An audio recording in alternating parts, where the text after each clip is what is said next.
So you don't show up day one in your new college apartment with a fry daddy in tow. That it's like you can, what is it? You can lead a horse to water, but you can't make him drink, and you can tell him all your thoughts, but you can't tell him what to think. Um, I've never and I heard the second line of that song.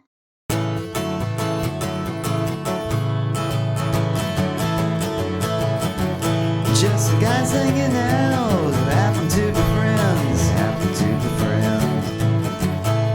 They happen to be dads, and they got some good questions.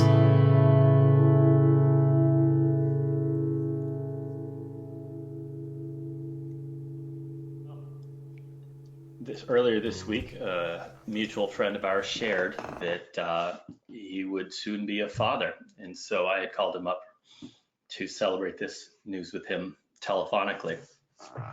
And immediately he starts joking about things because that's what this person is wanted to do. And Oh, Neil.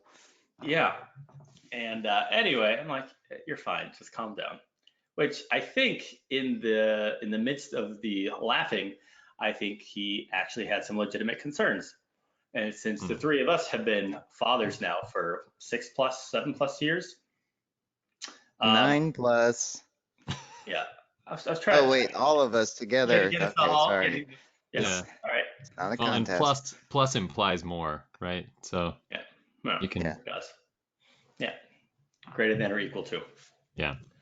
I was curious, since you guys are seasoned fathers now, what are some of the myths about fatherhood that Hmm. have held up that are actually turned out to be true? Yeah. So I, I guess I was curious if you had heard myths, because I don't know that I heard maybe my own like preconceived crap about what I might find or Yes. not. Yeah. Let's go there. That falls under myths. So maybe self-told myths. So the first thing that I thought was different was for a mom, most times they feel like they're a mom while they're pregnant, and definitely as soon as they have the baby, and it's just like total momdom. For me, it took a while for to feel like this little person is making me a dad. Mm, And Hmm. it's like, okay, now we got to make sure that not only the cat's got to be fed and stuff, we got to make sure the little human is fed and stuff. But yeah. she's just sitting over there in the chair, you know, The cat. or but no, yeah, maybe. But yeah, there was a big disconnect in that feeling like, okay, now I'm actually a dad. I mean, I checked the box, right? Hmm. But then what? It just took a little while. It's before, I think, what is it, a couple months in, they start smiling and stop bitching all the time. Wait, Oh, they they stopped stopped. doing that? Yeah, I was gonna say. Wait a second. So, Mythbusters. uh, So, what yeah. was your experience with that? When did you start to feel that you felt like a dad? How soon? Oh, you're asking me. You're Oh, I asking was me. asking you, both of you. But yeah. Um, yeah, that's a good question because as you were saying that, I was reminded, and maybe this is actually a myth. Like, I guess if I consider it a myth, it might be something that didn't turn out to be true because I actually had a similar experience to what you're describing, Sean, if I'm hearing you right. Like it took longer for me, or it felt like it was taking longer for me to actually feel a connection, like feel a really strong bond than I thought it was supposed to, or like because I had That's the heard a key lot of word talk there. about like, oh, it's just going to change your life, and this is going to be like this, from this day forward, this is just going to be like this most memorable experience, and it's going to be like mind blowing, and nothing will ever be the same. And it really did take a while before I was like, kind of, I don't, like you said, kind of feeling like, yeah, I'm a father, and this is somebody who really I share a special connection with. Oh yeah. And that should, when you said that was the key, because I don't know if, yeah, you have a long lead up time, at least from the day that you find out until the day that the baby shows up, and you're building up stuff and you're talking to people, there's all this excitement, you're reading Mm, books, whatever, but I'm an only child, so I didn't grow up with little ones, at least in my nuclear family. But we did watch one of my cousins from very young. But even still, that was like years and years ago. So there was a big, long span of not being around babies, at least for me personally. But yeah, it's that should. Why do we think that we should feel something at some point? Or do you feel like a jerk because you yeah, don't? definitely. I felt really guilty. Actually, my wife and I had similar experiences, and we were like, I think at one point we both kind of opened up to each other, and I was like, this was actually kind of anticlimactic, to put it really bluntly. Like, I mean, not that there wasn't a climax and not that there wasn't an incredible amount of excitement, but yeah, I think the hype kind of oversold things or gave us expectations that weren't realistic or something. Yeah, I'll speak for myself and say that throughout the years, these 6+ years, in my instance, um, I felt it more recently than I did early on. And there are moments every now and then where like, I'm a dad, right? Certain developmental parts. Um, Hmm. but yeah, the moment my child came out, I'm like, oh, okay, things are now logistically very different. Hmm. But as far as that like hallmark moment of connection, I'm just like, Hmm. he's pretty purple. He's like, this is an ugly looking thing right in front of me. It's like, I guess that's What what I did you look like, just at do? least that Mhm. way. Yeah. Um, yeah, because maybe I had an inflated vision of what this child would look like and what the feeling would be, and I'd hoped for that feeling, and like the feeling by itself was good, but it wasn't the one that I maybe expected or that had Yeah. been led to believe that I should expect. And so I was like, oh, maybe I did this wrong. Maybe I should have been thinking differently going into this moment. Um, but the cool part is that I've had some of those excellent feelings since then. Hmm. And so for me, that myth of maybe your life changes in an instant and like philosophically you shift instantaneously from the moment you connect with that child for the first time. And again, as a dad, it's going to happen once the baby comes out, right? And for the mother, it likely is different because they're growing this human. Um, so I would say that's a myth that did not turn out to be true. It's like Hmm. you don't. I don't know. You hear these athletes talk about the greatest moments of their lives. Next to winning the Super Bowl is the birth of their children. This is pretty much the same. I don't know. Like that. My Hmm. in my opinion, they're not really thinking that hard about it. It's like this is the message that I should be giving, right? Um, yeah. Yeah. I mean, that's how myths work, right? It's like there's always that part of it that we're just sort of repeating because that's what we've been told or that's what we think other people want to hear or whatever. Hmm. Yeah. I don't know why we Yeah. feel some responsibility to other people to feel a certain way about the fact that we Yeah. made more people. We got to keep this myth going, right? Oh, Yeah, yeah. goodness. Like what's one of the jokes that you joke around with new parents with? Oftentimes it's, oh, you're not going to get any more sleep, right? Hmm. Or Like the that's social fine. life, like, yeah, say goodbye to your friends. That's right. Yeah. Those are, I mean, well, the sleep one for me is one that I think did turn out to be true. It was Yeah. really hard for me. The sleep deprivation thing really hit me hard. That's not something that I was ever accustomed to. For like all of my life until having children, got really consistent amounts of sleep. I'd always go to bed and sort of wake up around the same time. And yeah, that was tough. Yeah. Yeah, Sean, I you. I remember the first week. So I took a week off. We went to the hospital like on a Thursday, so I got lucky. I really had like Friday that whole next week, so I was home for a solid amount of days. And there was one night we just camped out in the living room that week because it was just easier. there was, they'd use the couch and the Hmm. floor. We got all this space, to deal with stairs and Yeah. lights and stuff. There's a bathroom over there. So there was one night we woke up and the time didn't really mean anything anymore. Like you're saying that sleep comes whenever it comes. It was Mhm. like 2 or 3 in the morning. I looked up and it was like Nick at Night watching Cosby Show reruns, standing there in the living room holding a baby. There's cats and wives sleeping on the floor. It's like, what the fuck is happening here? Is this what things are going to be like now? Because I didn't sign up for this. Yeah, I think that's I again I'll speak for myself. That feels pretty universal that that Hmm. type of situation happens. That's not really part of the myth though, but everyone understands it to be true. We're like, but wait, let's not tell them about it until it actually happens.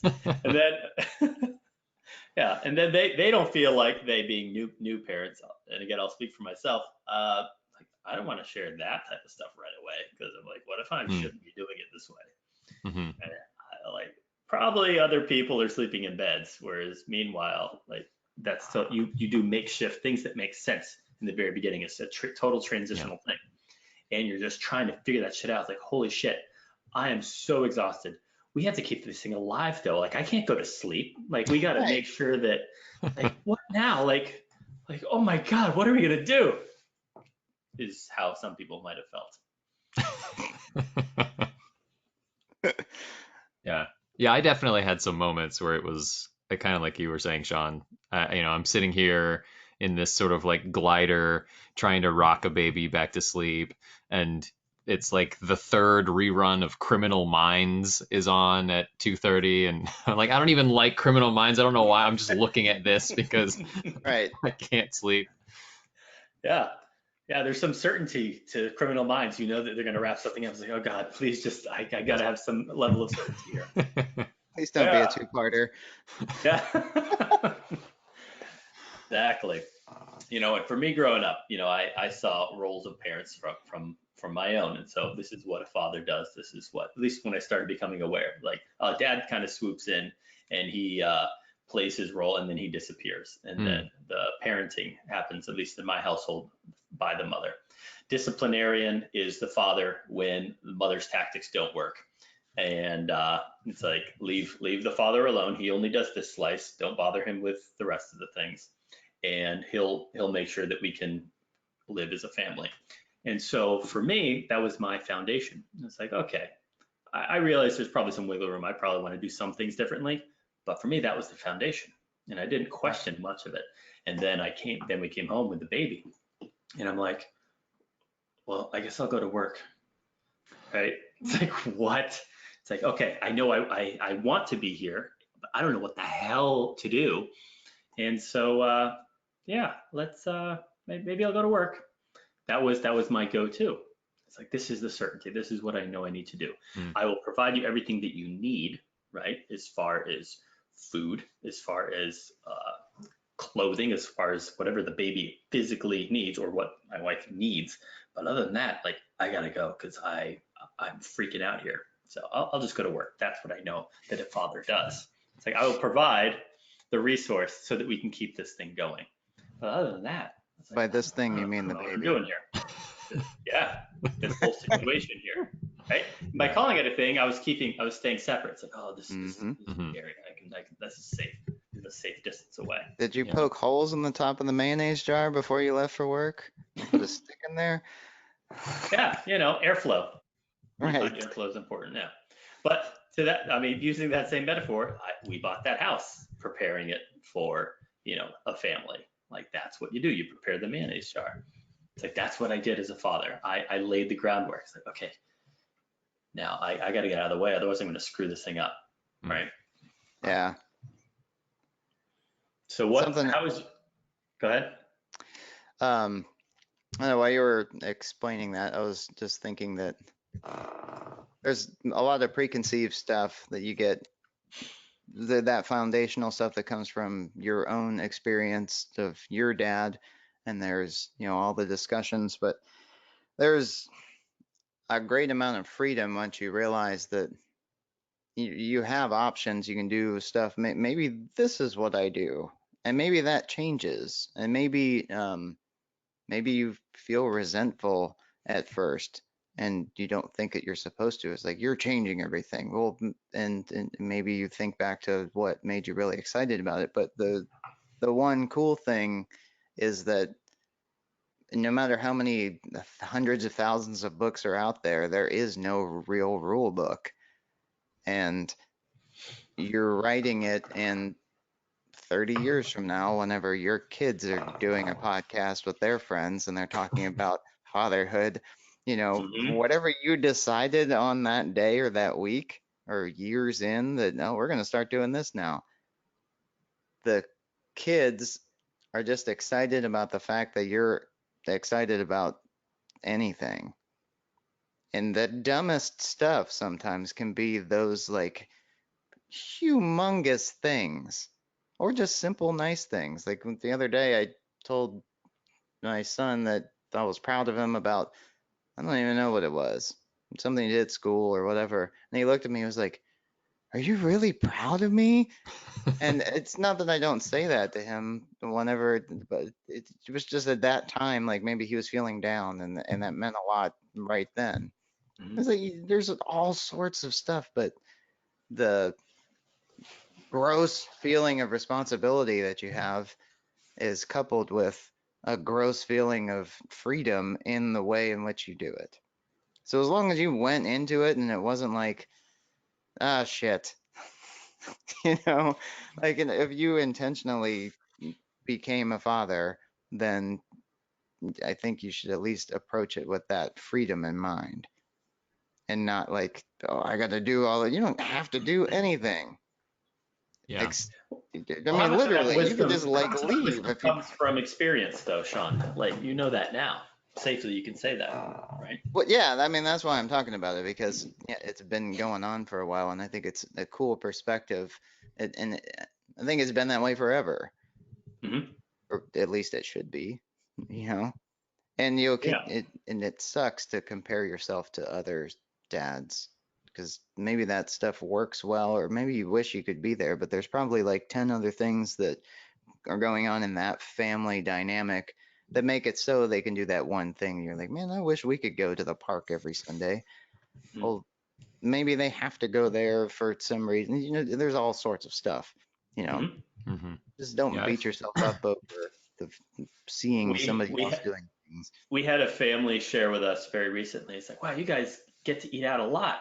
It's like that must be so fun to be able to do that. It's like, yeah, our kitchen flooded. Like we don't want to eat out. Like it's expensive. Yeah. Right. You The don't know. house is Yeah. You raining don't know, inside. right? Yeah. So yeah, to your point, you don't know the other things going on, right? But you do have that freedom, that flexibility to really decide what you want that relationship to be. And that's a really cool part, right? And in the absence of knowing things, we get to make shit up, right? Or that can be scary, that can be debilitating, or it can be really exciting, right? And so hopefully it's more exciting in that you realize, okay, me and my partner, we can figure out our rules of engagement, what we want to be doing moving forward. That's super helpful when you have at least one other person on your team on your side saying, hey, let's do this thing.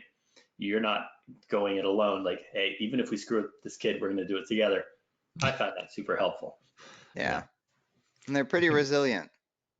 they are. Seem to That's what be. I was gonna. That's what I was gonna say. Is that it's okay to make errors. I think I had put some pressure on myself to like try to do things the right way, whatever that means. Mm. Right? Have this sense that like, oh, there's only one correct way to raise a child, and if you deviate from that, or if you make any mistakes, well, then you're gonna scar them for life or something. And yeah, they really are, like you were saying, Sean. They're resilient. They're forgiving.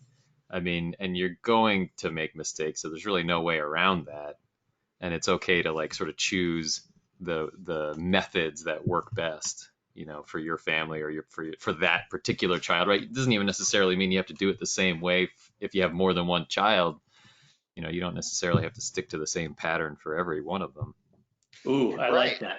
You And I guys can think you speak to that. shouldn't. Does that happen when you have multiple children? Do you raise them differently even? Or to take different approaches like, oh, I learned from this one. How does that shift? How might that shift? Yeah, I mean, I think actually, I don't know. Lately, it seems like more just noticing that I'm trying things that worked with my daughter, who's older, and they're not working with my son. And maybe it's just because he has a different personality, right? There's just like individual differences, and it's like whatever this like discipline tactic was, or whatever this little trickery I had used to distract my daughter from being sad about stuff. It's just like the same things don't necessarily work, or they don't work with the same consistency, Mm, that sort of thing. Yeah, there's kind of two things. There's lessons learned on general stuff like, all right, if we're going to go out for the day, I need to pack a bag of this size and put this kind of stuff in it. I don't need like a suitcase.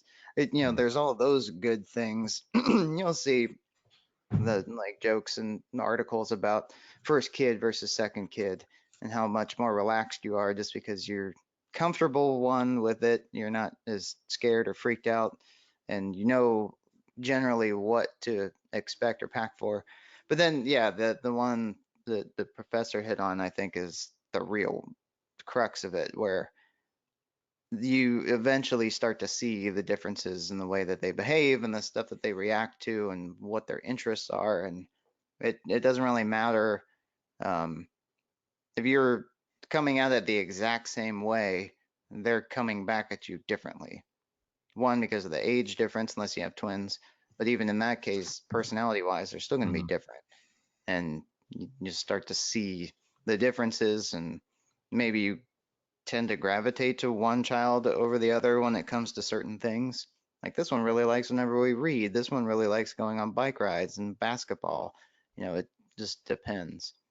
And there's some things that everybody can do together. One thing that I found that was like mind blowing is because we have two and they're both, I mean, they're 9 and 6 now, so they're like little people. They're not tiny kids anymore.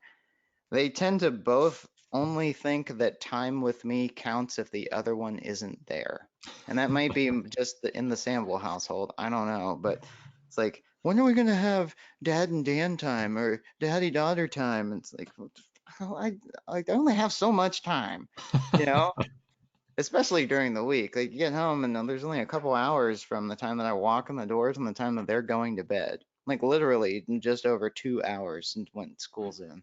So there's this great pressure of, and I need to make sure that I give each of them the Mm. right amount of time, or kind of teaching them that just because it's not one on one doesn't mean that I'm not here. And that started to mess with me. I was like, what the fuck? I'm here. Like, why doesn't this count?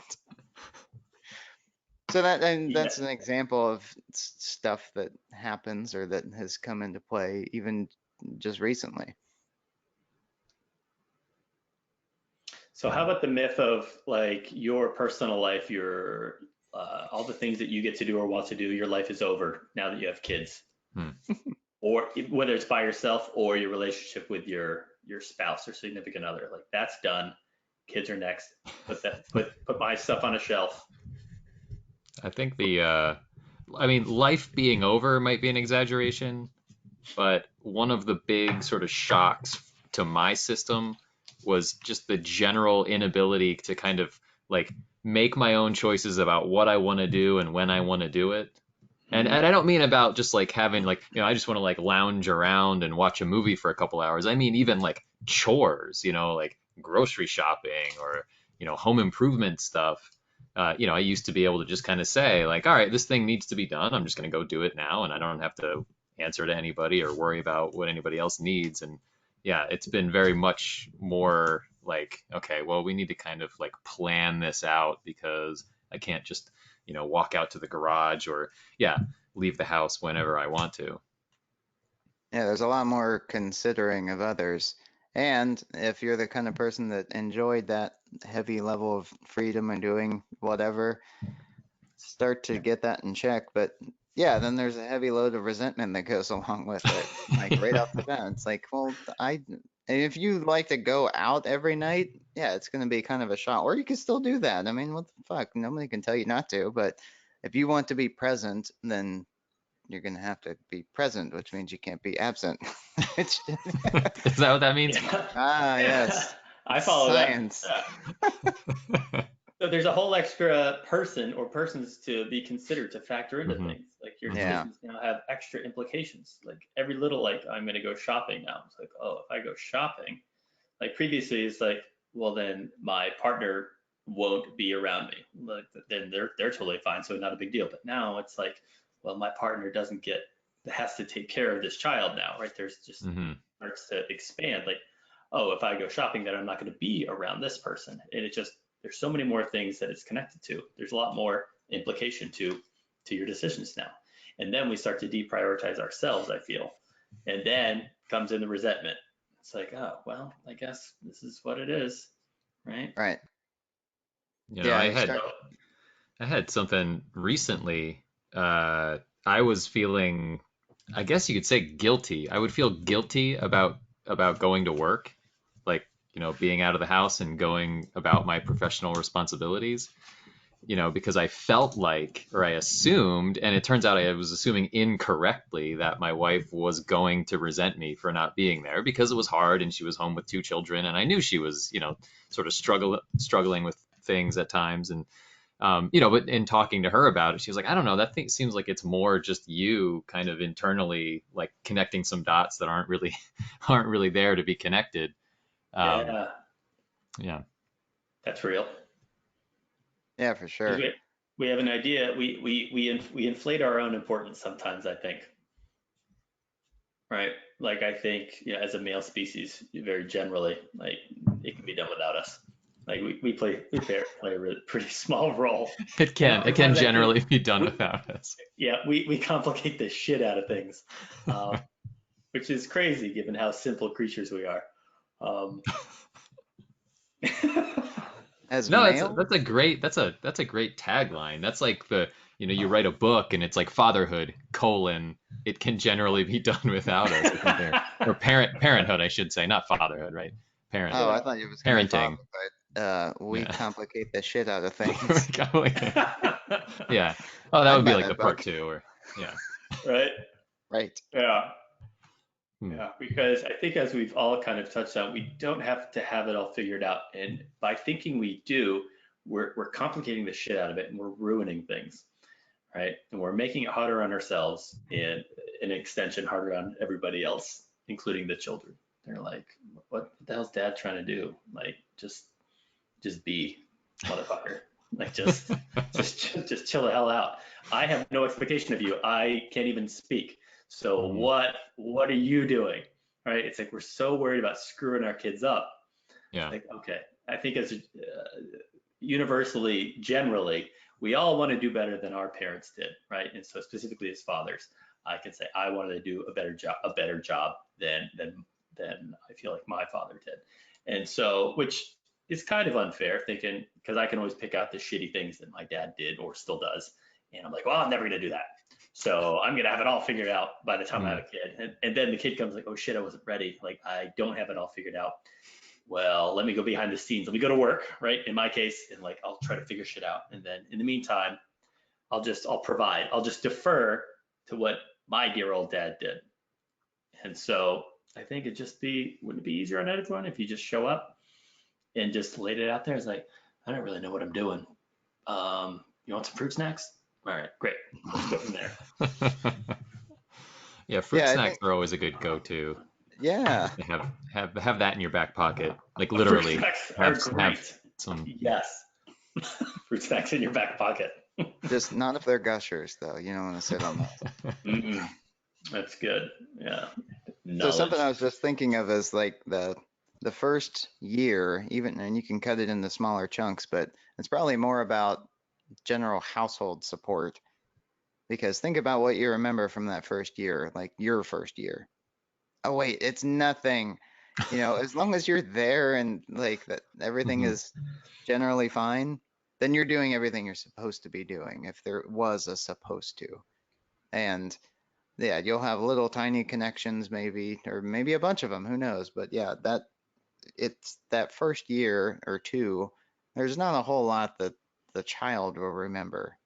And think Yeah. back to yourself. Like, when did you start remembering things? What was memorable to you? What, in a good way, that you're like, okay, man, that's lasted my whole life, and that was a good memory.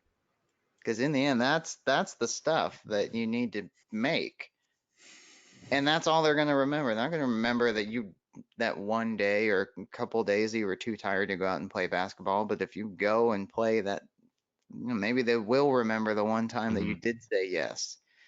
Or you make a time and like, all right, Saturday it's on. We're gonna do it. We're gonna get up, eat breakfast, and then I'm gonna school the shit out of you in the driveway. And maybe they remember that. But they're not gonna remember all the other stuff. It just doesn't happen. You can't. So Yeah.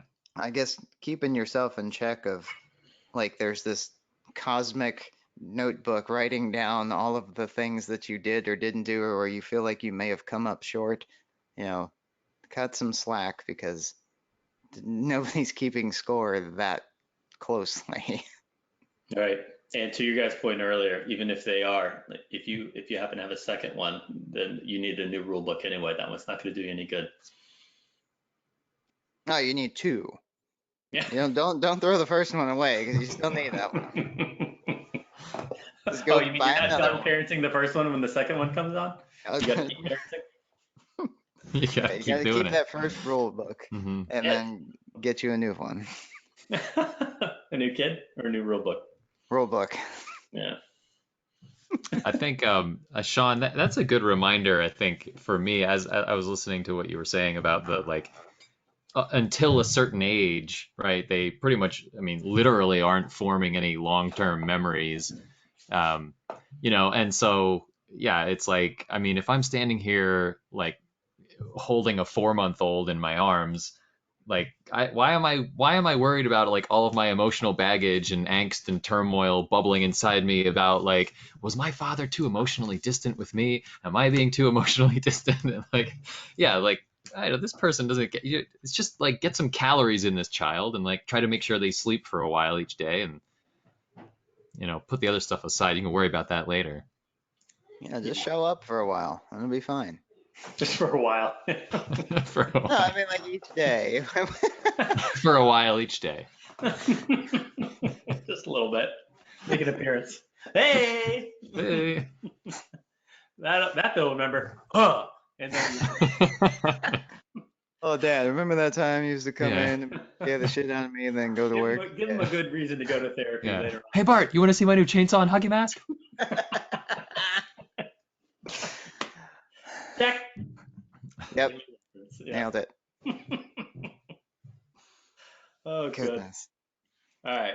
What are some things? Let's shit on our parents for a little bit. I'm ready. I'm ready to do that. What are some ways that your parents raised you that you decided from the beginning that you were going to do differently? Either that because you liked it, because it was, detrimental or not, just you wanted to do things differently. Hmm. I think I don't know that this was really a conscious choice, but I have noticed that, my wife and I distribute um like just house chores and general parenting responsibilities a bit differently than my parents did. I think my parents had a little bit more of the like canonical traditional sort of like gender parent roles. Like mom is responsible for cooking dinner, for Mhm. example. And we don't really do things that way. And I mean, I think, and there's no real, I don't think there's any judgment on our part, like looking at that as like being wrong, Mhm. exactly. But yeah, I think we've found that just what works for us, is just a little bit different. Kind of let things be a little bit more fluid. Or well, if one of us is out of the house on any given evening, well, then obviously the other parent's responsible for cooking, or whoever wants to do it. Or if I'm interested in like, hey, we're gonna try having sushi for dinner, and I'm in charge of that project, well then, that's just yeah. Right, so your life was different than your parents' life before they had kids, so you naturally found that, all right, well, I'm not gonna stop cooking because I had kids now and don't want to Mm, see dad cooking. I mean, that would be ridiculous. So, yeah, I like that. Yeah, It's yeah. that going to makes be a sense. natural extension of whatever you have going on that's working. Don't stop Yeah. the stuff that's working. And I think it is at least in part motivated by like somewhat of a desire to show model for our children that like you don't have to, like have a sort of like a rigid division between, I don't know, like male and female roles, or I don't know. Yeah, Yeah. some of that. So for me, one big thing, my dad used to work a lot, and sorry. So even Saturdays, like he wouldn't get home until I don't know, like after 1 p.m. even on Saturday. So we had like a day and a half of our little 3-person family unit to do stuff together every week. And man, I used to hate thinking like, are you calling and like, are you leaving yet? Like it was a terrible feeling to only have such a small amount of time to have as a family. So luckily, I don't have to do that ever. Like I still work the typical Monday to Friday, but have weekends off and I get plenty of paid time off and we plan trips and stuff. So that I would say that was a big thing that luckily I've been able to do and be home more often. Um, and one other thing that was pretty significantly different is just the general nutrition values that I don't think previous generations had as much as Mm. we do now. And not so much like in what we give our and kids are still picky, which is fucking ridiculous, by the way. Like, why are they all just keen on sustaining on fucking hot dogs and Twizzlers? Because Anyways, it's easy, because as parents, it's easy to provide them that. oh, so we gave our daughter Mm. lots of foods. Like we made our own baby food. We were those people. And my daughter was eating like mashed up bananas and avocados and all sorts of really healthy stuff. And Yeah. then she eventually became picky and reverted to chicken nuggets and hot dogs and stuff. Mhm. Which and so we found a healthier way to give them that. But talking about nutrition and like actively thinking about it. Like, I don't want you to struggle with being unhealthy on account of you were just eating bagel bites and bologna for 15 years. So you don't show up day one in your new college apartment with a fry daddy in tow. For fuck's Right. sake, I'm We not all want letting that better for our happen. kids than we had for ourselves, right? We all want them to Mm. be better than us. Yeah. Yeah. Just like we want to be better than our parents, or they want that as well. Yeah. Yeah, Well, I'm getting the theme here of there are shifts generationally and culturally as well, right? As far as Hmm. yeah, for sure. parental roles in the household, what that means, the cultural awareness or acknowledgement that being around is a positive, right? As opposed to being at work all the time for a parent, whether it's the father or the mother. So being around is beneficial. Like, Hmm. okay, we can get behind that, right? And I think as parents, the idea, like we want to have kids, we want to be around them. Maybe that's not universal, but like that's a good reason to have kids. You want to interact with someone. You want to basically impart all of your good stuff onto this person and continue, the lineage. But Yeah. yeah, so part of that, at least in our household, something I never had growing up was witnessing conflict resolution, right? It was, if you're feeling a certain way, either cut it out or there's a time and place for that. Like go to your room, or if you're like, I never saw my parents fight was another one. I was like, well, I know what happens because I can tell they're really pissed off at each other or annoyed. Like they're just like, you can tell. But I never saw conflict resolution, which became an issue for me later on. I was like, I don't know how to fix this. I'm gonna go away. I'll see you later, right? And so what because I struggled as an adult with that, I was like, this has not served me well.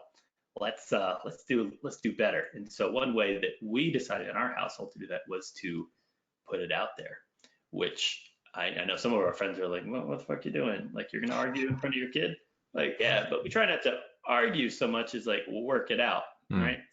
So that's one big shift that we've tried to do. I don't know if that's culturally universal by any means, but that's something that we've tried to shift. That we're like, well, that didn't work so well for us. Like that was a disservice to me. And so let's put our kiddo in a better situation. And we found that so far as an 8-year-old, he's pretty good at reasoning through things, using logic, working things out, and being able to express himself too. And so that's been a big shift um, from my childhood, where I still joke with my brother about how emotionally unavailable our father is, and now it's hilarious Is, because not was, but as, is. yeah, how we laugh all the way to therapy about it. It's like, oh, we're pretty fucked up. Good one, Uh, Dad. Yeah. you brought up a really good point about there's this concept of tools. Or if you listen to parenting podcasts or read books, they talk about giving your kids tools to deal with situations. And I would say I wasn't I was given tools. I mean, all of us are, but by the time, whether they are thinking about it or not, you're learning how to interact with other people and how to just get along in the world, right? And either you're actively thinking about it and providing a good example, and not by telling, by showing. And that was a huge one. I mean, as you were saying that, I was just now thinking like, holy shit. Um, yeah, I know that I didn't learn that when I was a kid, and maybe we haven't even done a good job of that now. But that's a great thing to see conflict through to resolution in front of your children so that they know that, hey, stuff's going to go sideways, but you can get through it, and maybe the situation's going to change, but you got to get through it, and you got to come out on the other side smiling and hugging and see that, hey, everything is going to be fine. You didn't do anything wrong. Everything is cool. You know, well, as long as you're not punching.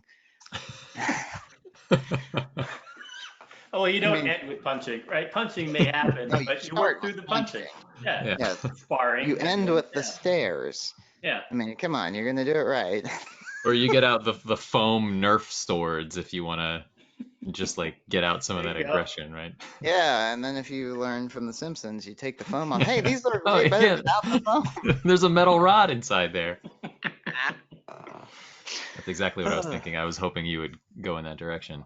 Oh yeah. Um, it's sort of like tagging on to the conflict resolution thing. I think just in generally, communication has been a really important part of the relationship between me and my wife, even before we have kids. That was sort of a major foundational thing. Being really just open about communicating all the time and being very like frank and honest when doing so. And so we've carried that over into the way that we interact with our kids, and we try to avoid like this just happened last night. That's why it's on my mind. But we try to avoid having like subjects that are taboo. Like if our kids ask about like sex, or not sex per se, but like anything sort of related to that, or like where do babies come from? I mean, we spent 5 minutes watching YouTube videos after dinner last night, literally showing videos of like sperm fertilizing an egg. um, Nice. because I don't know, it just came up and my daughter asked the question, and then I was like, hey, let me show you something. And I scrolled back to some old photos I have on my phone from, but well, our children were conceived through in vitro fertilization. So I've got a picture of my son when he was literally just 8 cells, like they were Wow. transferring the embryo into my wife, and they put the like under the microscope, they had the embryo in this little like petri dish thing, and then they put it on a TV screen, and I just took a photo of the TV screen because I thought it was really cool. And so I showed my daughter that photo, but then she was like, well, what is this? And I'm like, okay, how do I make sense of this to you? Like, this is sort of a complex and abstract thing. But I mean, I guess my point is that, like, yeah, we just sort of sat there for 20 minutes, like talking through this and watching, videos that are very much the like, nature documentary, like after intercourse, 300 million sperm enter the woman's vagina. And like, like what are sperm? Okay, well, let me try to answer that for you. And what are chromosomes? And like, because she's like, how do you know if the baby's going to be a boy or a girl? And I'm like, well, okay, there's 23 of these that are X's, and sometimes you get one that's a Y. And but just trying to be like, yeah, you asked a question and I don't have to answer it awkwardly, or I don't have to avoid it and act like certain subjects are off, like out of bounds. Yeah. Yeah. Yeah. And something else I was just thinking of is the um, start more vague and allow the kid to go as deep as they want Mm, to. Because sometimes you might think like, where do babies come from? And then you start diving into chromosome pool, and they're like, holy Yeah. fuck, Yeah. Dad, I just meant like the hospital, Yeah. or like where? Yeah. Melanie and I talk about this all the time because we looked it up. Their attention span is like 0.3 seconds. Like, Point and we'll three. look at, yeah, we'll look at each other and be like 0.3 seconds because we'll start to answer something, and then Joey will like either literally just walk away. Um, he might not even cared about the answer. Like he just wanted to Hmm. engage or like hear himself say the words to connect with the thought that was Yeah. happening. And we just look at like zero point 0.3 seconds, and actually it's zero point 0.9. Now that I'm saying zero point 0.3, it's 0.9 seconds. And that changes as they get older. So that's part of it. But yeah, you don't need to go into the depth of things, which leads me to another thought of what if you don't know the answer? Like my Hmm. dad used to make up shit. My dad still makes up shit. Like he pretends he knows things, Ugh. which is maddening.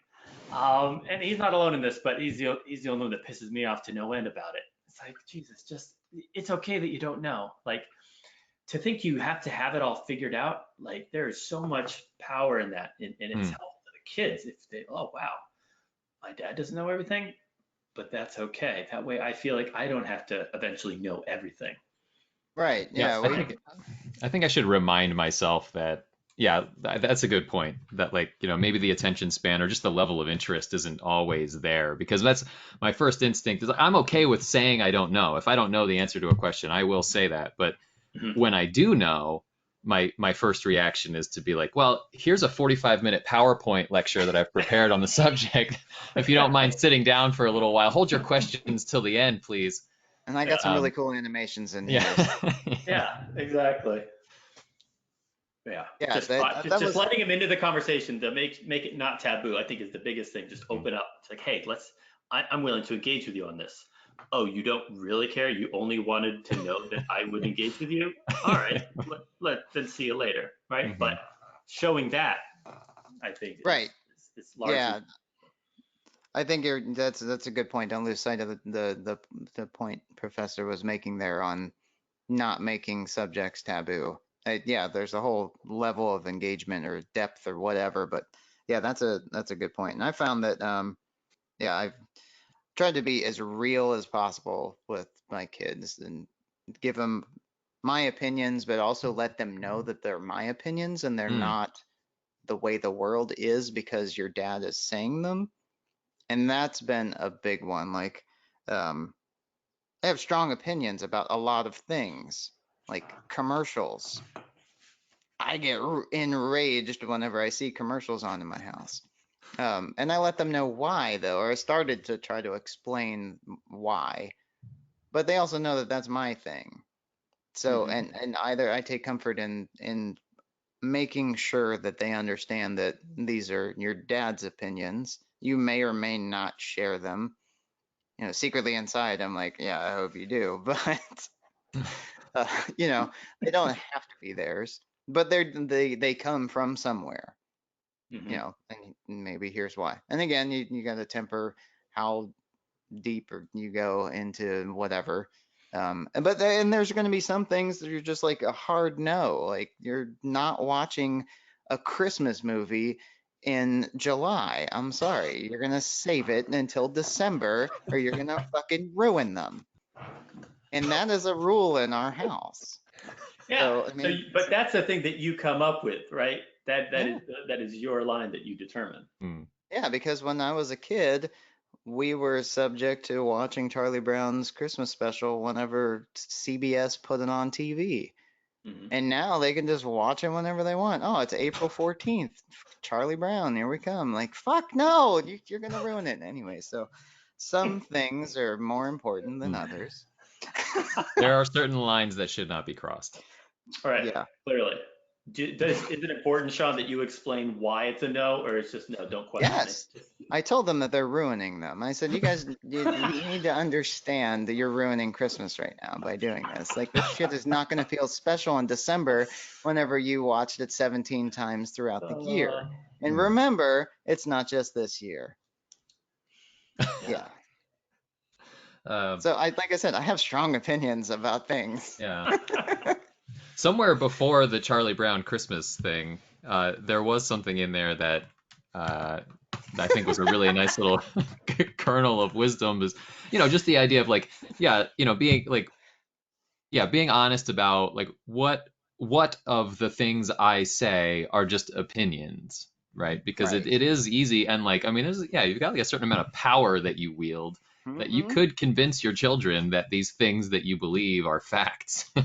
and I think there's always part of me that I mean I teach people for a living, and so there's always kind of this struggle between like balancing like my own sort of preconceived notions and opinions and beliefs and perspectives and like just stating the facts. Right. And there's actually the lyrics from a children's song that go through my head every once in a while, even while I'm teaching like grown adults, supposedly grown adults, in my college classes, that it's like you can, what is it, you can lead a horse to water but you can't make him drink, and you can tell him all your thoughts but you can't tell him what to think. um, I've never and heard the second line of that song. I think the Good. second line is only there in, yeah, like this one particular song, but um, yeah, I try to remind myself of that too. Like, really, what I want for my children is for them to be good critical thinkers and problem Yeah. solvers and to arrive at conclusions on their own using evidence. And so, if I'm doing that job, if I'm doing that right, well, then, hopefully, if my opinions are correct, or if they're sort of preferable or accurate, then they might, sort of arrive at them eventually on their own. And if they get there on their own, then hopefully they'll actually be like stronger for it. Right. Yeah. It's good to sometimes take a situation where the kid is upset about something, and if you're consoling or whatever, but also to talk about it later. And it later might be the next day, it might be 30 seconds from now, but take the opportunity whenever something gets them emotionally charged about whatever, like maybe they fell down or maybe they had some kind of fight with one of their friends.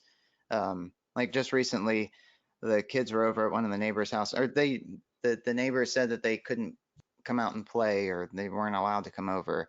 And my son comes home and he was crying and he said that they didn't want to be his friend anymore. I'm like, I'm pretty sure they didn't tell you that they don't want to be your friend anymore.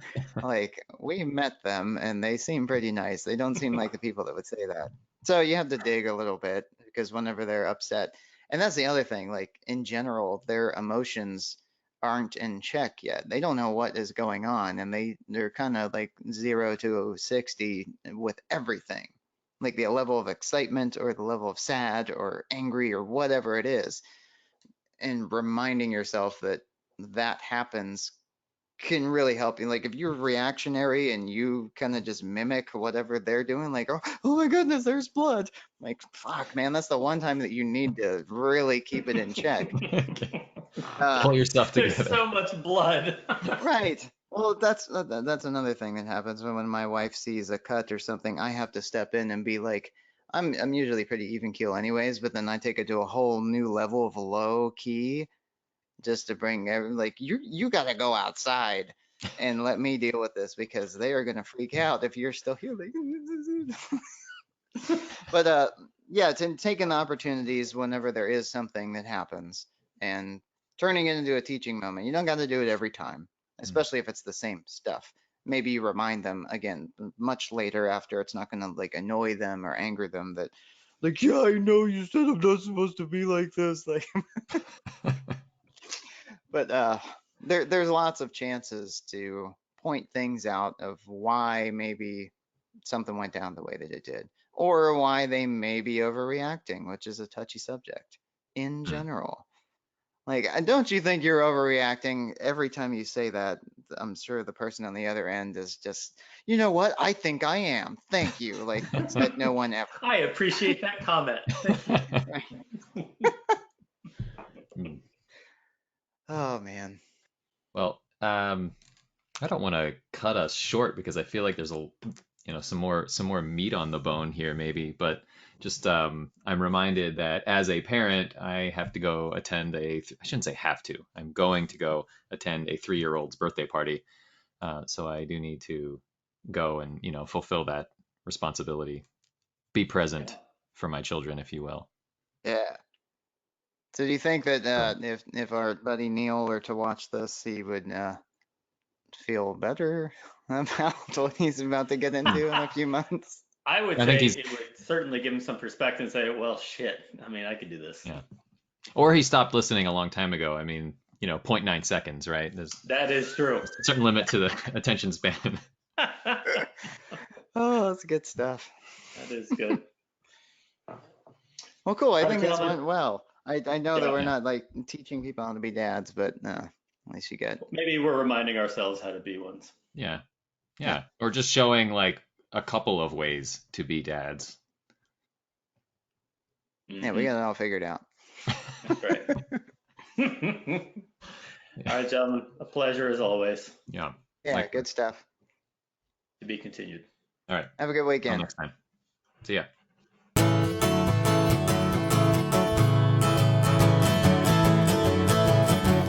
Just the guys hanging out, happen to be